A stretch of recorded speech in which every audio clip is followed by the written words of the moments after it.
Nosotros como Frente Parlamentario Regional tenemos reuniones periódicas, tenemos un encuentro de planificación, incluso Gloria podría también, porque aparte de la asesoría de analizar los temas, lo mismo Bárbara, y allí nosotros fijamos un poco la agenda de los grandes temas de la región. La región ha pasado por etapas diferentes, desde tener números vergonzantes sobre el hambre, y allí concentró sus esfuerzos en dos temas importantes que cambiaran la realidad de los habitantes de América Latina y la región. Uno era la alimentación escolar, que es un programa que se ha ido extendiendo y del cual el Frente Parlamentario con FAO, en convenio con Palatino, con la comunidad española, México, han hecho un esfuerzo grande para trabajar sobre todo con 8 países donde el tema es muy preocupante. Hoy hay 85 millones de escolares en América Latina que tienen el programa de alimentación escolar. Y es un programa que nosotros nos sentimos parte, porque no es solamente nosotros, por eso queremos aclararlo bien, es parte de un programa considerado como el mejor programa de protección social para las zonas rurales de América Latina y el Caribe. Es decir, llegar a ese escolar, que ese escolar quede en el sistema educativo, que ese escolar coma mejor, que tenga una dieta balanceada, que haya recursos para eso, ha sido un proceso en el cual muchos países se han ido incorporando. Uno de los últimos fue Bolivia. Hemos ido avanzando en leyes de alimentación escolar, y hemos avanzado en esa famosa ley modelo, ley marco del derecho a la alimentación. En Uruguay tenemos varios temas sobre la mesa, desde proyectos de agroecología, el proyecto de la ley, y después algunos que son más acotados, pero que tienen que ver, por ejemplo, las necesidades de las personas celíacas, las personas obesas, que buscan también cómo encontrar una mejor calidad de vida, y el foro que vamos a hacer en octubre va a seleccionar algunos de los temas más importantes que tengan que ver con lo que la región, y no solamente Uruguay, la región vea que son importantes.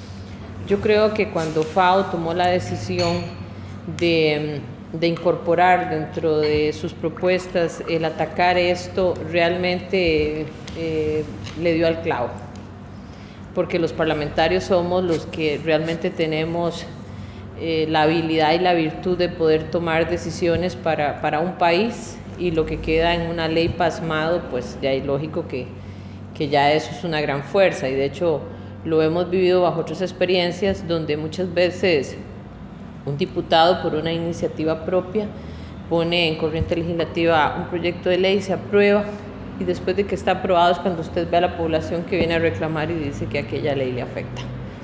Entonces, ahí es una cuestión preocupante, porque uno ve que la población y el mundo parlamentario vivimos como aislados, ¿verdad? En algunos otros países uno entiende que no se da porque hay una participación más de la ciudadanía. Pero yo creo que en un tema como este, ¿verdad? Que efectivamente bajo la propuesta y el abrigo que hemos tenido en relación al tema de FAO, el hecho de poder involucrar a los parlamentarios, el hecho de poder realmente en conjunto todos, ¿verdad?, definir que en un término de 2 o 3 años posiblemente uno esperaría que de 19 a 20 países pudiéramos considerar que un 60% ya haya logrado el objetivo.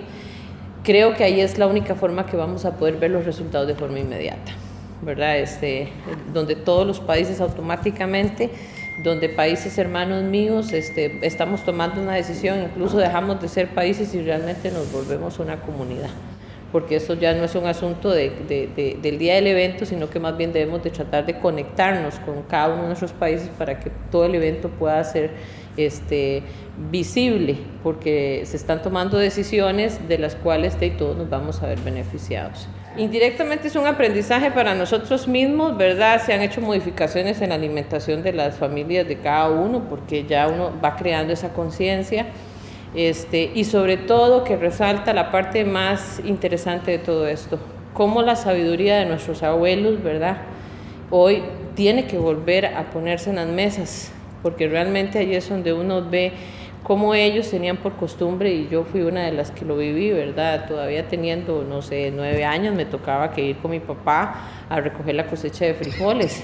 y ellos tenían todo un proceso, ¿verdad?, de cómo se debía de guardar, porque era la cosecha de todo el año, ¿verdad? Entonces ahí es donde uno ve cómo comíamos, nuestro producto era una comida sana, era una cuestión cultural, ¿verdad? Pero bueno, en Costa Rica es muy visible y nosotros lo tenemos marcado por fechas y números desde el momento en el que se aprueba el TLC. Entonces entra esas transnacionales con una propaganda masiva, ¿verdad? Que es la publicidad realmente la que logra el cambio de una visión de un pueblo cuando te sacan una marca, cuando caminas y que cada cuadra te vas a encontrar un rótulo, ¿verdad? Donde te invita a tener que consumir ese producto, donde te dicen que estás comprando más barato, pero en realidad la gente no tiene conciencia del encadenamiento que nosotros causamos al comprar más barato, cuánto daño le estamos haciendo al sector productivo. Entonces significa que no estamos siendo solidarios, el desempleo aumenta, porque efectivamente en las zonas rurales mucha gente tiene tierra, pero no está produciendo porque incluso les vendieron la idea que es más fácil ir a comprarle al supermercado que incluso cosechar. Pero bueno, yo creo que ya yo quedo con una misión. Desde el momento en que deje mi parlamento, yo tendré que unirme a las fuerzas vivas de mi país para seguir dando las luchas que tenga que dar, porque efectivamente si no tomamos acciones, yo creo que las consecuencias que vamos a ver son muy delicadas. Este Frente Parlamentario, que nació en 2009 con la iniciativa de José Carlos Cardoso, empezó con pocos países, nosotros lo recibimos con 17, hoy ya Haití tiene su propio frente parlamentario. Ustedes saben que Haití tiene una hambruna bárbara desde el terremoto por lo menos. Barbados ya integró su frente, Chile lo ha hecho con mucho entusiasmo, aunque por su coyuntura electoral pienso que no se han formalizado. Pero estamos revitalizando otros. Argentina ya también está muy formal. Colombia está haciendo un gran esfuerzo por reconstituirse. De hecho, habrá un seminario allá de una ley específica de compras públicas. Costa Rica, con Marlene, que lo impulsa personalmente, también está haciendo un esfuerzo importante. Guatemala, que estaba muy atrás, está tratando de emparejar los cartones, tiene más de 46% de desnutrición, tenía desnutrición aguda, se morían los niños de hambre. Hoy está, aunque tiene unos números muy atrasados, está tratando de hacer un gran esfuerzo. República Dominicana, el objetivo es hambre cero. Si en nuestras constituciones logramos tener el derecho a la alimentación nutricional, no solo alimentarse, llenar la pancita y ya, sino que haya seguridad alimentaria nutricional, estaremos hablando de mesas equilibradas, estaremos hablando de circuitos de producción y consumo en lo local. Nosotros decimos que es contradictorio que el 70% de los productores estén en pobreza alimentaria, que estas últimas décadas han sido borrados con las tendencias macro. Enrique Iglesias, el economista, en diciembre pasado dijo que el modelo neoliberal no ha sido capaz de borrar las brechas, sino de agrandarlas, así que tenemos que buscar un modelo distinto. Tenemos que volver a lo básico, que es el pequeño productor provee de alimentos en su región, queremos hacer aliados, pero lo fundamental pues es que sea justiciable el derecho a la alimentación nutricional, y de ahí pueden derivarse muchas leyes, y de ahí una estrategia, de ahí que los parlamentarios nos juntamos para decir qué estás haciendo, cómo le estás haciendo, que es fundamental. Y habrá leyes que suenan muy guapas. La ley de etiquetado no suena muy guapa, es muy eficiente porque obliga a que tus alimentos digan que es peligroso y que no. Ayer nos trajeron un chocolate de Chile, decían, y la mala noticia es que alto en azúcar, alto en grasa, alto en sal, ¿no? Que tú sepas qué estás comiendo. Eso es importante para el efecto de la malnutrición, pero para el efecto de que los productores no sean los que no tengan comida, tenemos que diseñar una estrategia en el centro de la producción, lograr. Ayer nos decía un chico de la escuela de nutrición, ¿y qué onda con el kilómetro cero? Que lo que produce se consuma ahí cerca, que los frescos también sean de la canasta básica, en fin, que hay una historia de gente verdaderamente guerrera que ha visualizado el problema.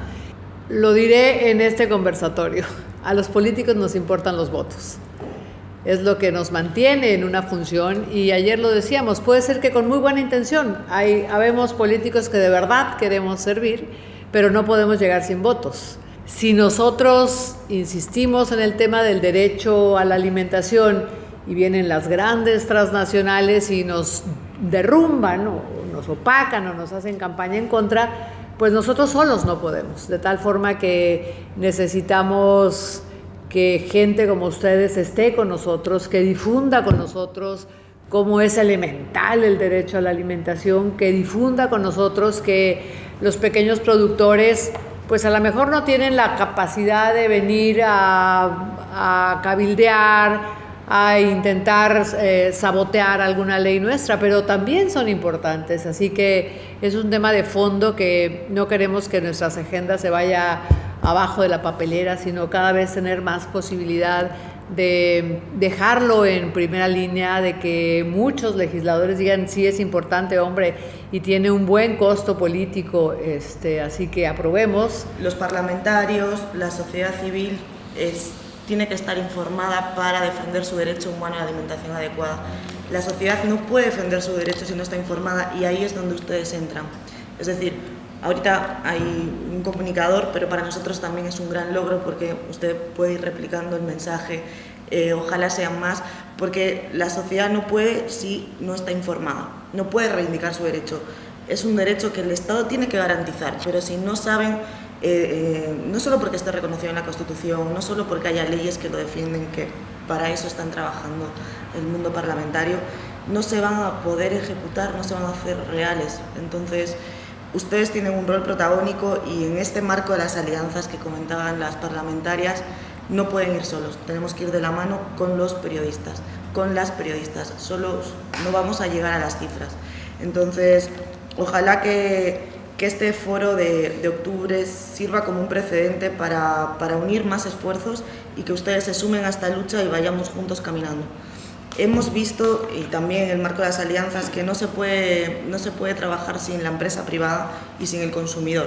Entonces vamos a empezar una serie de talleres piloto, sobre todo en países donde las cifras están más elevadas de desnutrición infantil, como es el caso guatemalteco, donde entremos a mostrar con los consumidores, con los parlamentarios y con las empresas privadas cuáles han sido esos botones que se han tocado para aprobar legislación, y legislación que está funcionando. Entonces es interesante que entramos en una nueva etapa de unir más y más socios, no solo en donantes y cooperantes, que son fundamentales, sino la empresa privada también se une.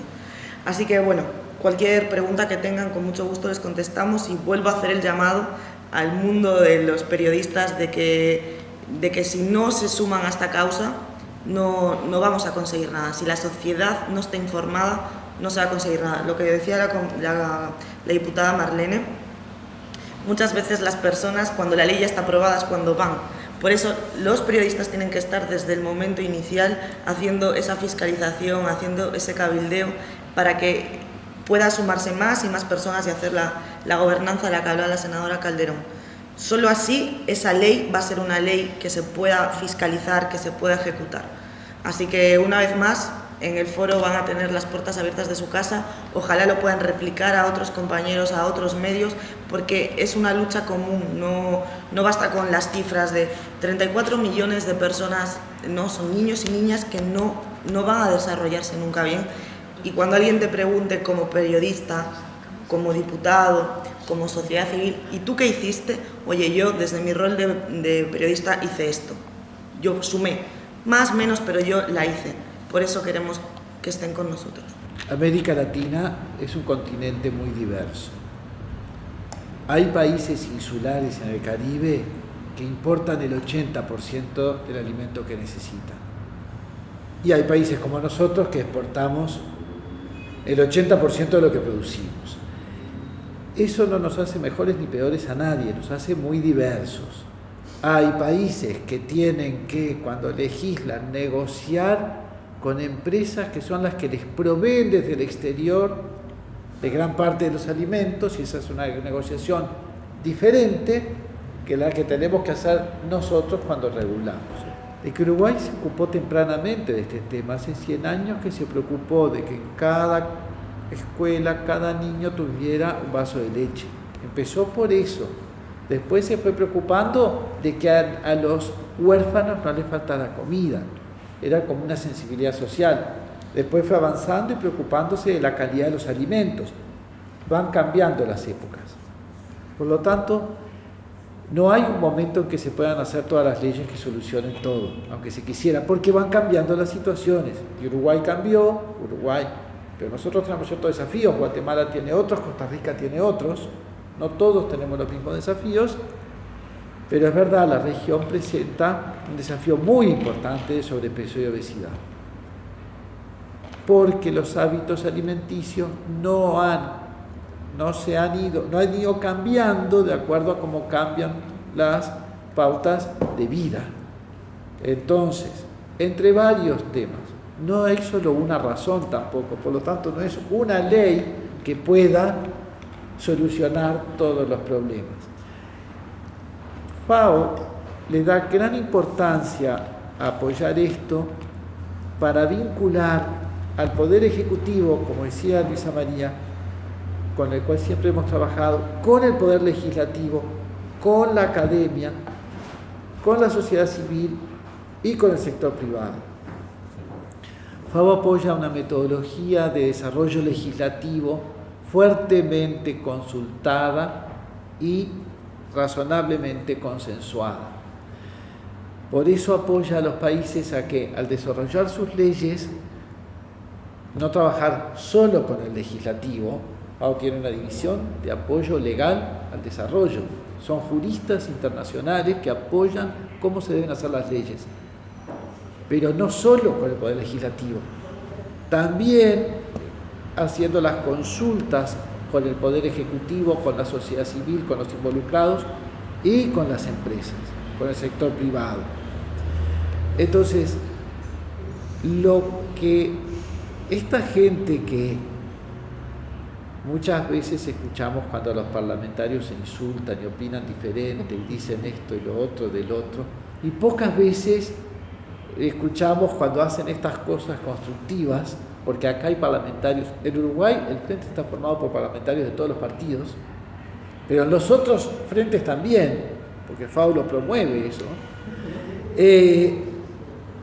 Lo que ellos van a poner un esfuerzo muy grande es en discutir buenas prácticas legislativas, cómo han logrado avances y dónde están los principales problemas. ¿Por qué no logran avances los que no logran avances?